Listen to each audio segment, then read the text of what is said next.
perintah yang salah. Jadi dia tahu bahwa itu perintah berbeda dengan aturan yang seharusnya dilaksanakan, tapi dia tetap laksanakan perintah. Pertanggung jawabannya seperti apa? Ya, tadi sudah saya sebutkan bahwa itu tergantung pada sikap daripada yang menerima perintah. Kalau dia berasumsi bahwa ini beranggapan bahwa ini masih dalam koridor kewenangannya, ya dia laksanakan. Tapi kalau terang-terang misalnya saja, kalau uang ini beli mobil, padahal uang ini mestinya untuk bansos misalnya, itu jelas dia harus bertanggung jawab. Jelas ya. Kemudian tadi saksi sempat disinggung mengenai jalannya perkara ini meskipun tidak secara utuh digambarkan oleh penasihat hukum. Apabila tadi kan kategoris ya untuk pasal 149, saya ingin langsung ke substansi. Apabila apakah dapat dikatakan 189 dipenuhi apabila ada lebih dari 40 orang dengan bisa menerangkan modus yang sama, cara yang sama, perbuatan yang sama, bisa nggak tidak kita gunakan 189 untuk peristiwa ini lebih dari 40 orang dalam ya saya tidak mungkin akan ditanggapi oleh hakim nanti kalau saya bilang tadi saya coba menanggapi dalam Islam pun 40 orang saja sudah salah. Jadi bagaimana pendapat itu?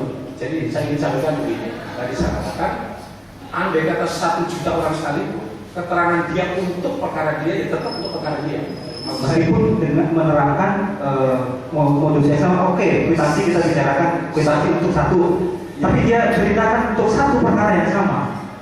Makanya tadi saya disebutkan kalau keterangannya itu mengenai dasar tentang penerimaan dan ya hanya berlaku untuk yang bersangkutan.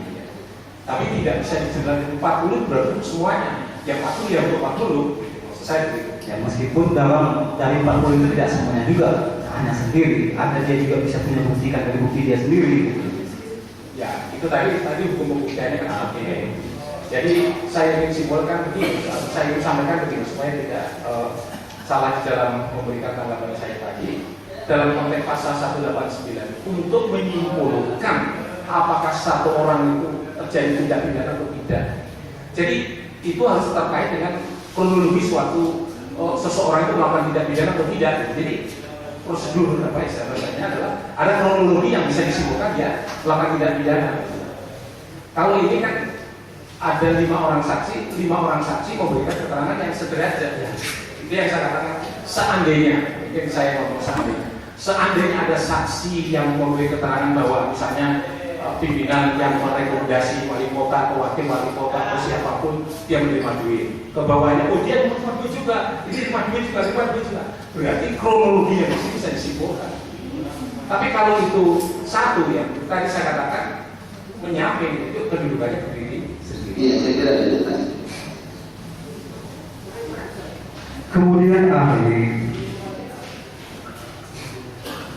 mengenai saksi yang bagus BAP. Sebelum dilanjutkan, karena ada kewajiban bagi umat ini melakukan sholat, sholat besar, hak diberi kesempatan, ya.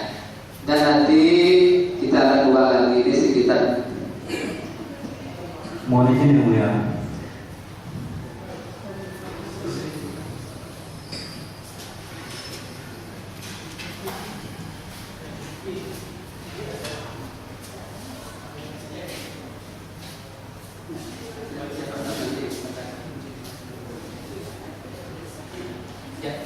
Jadi begini setelah musyawarah.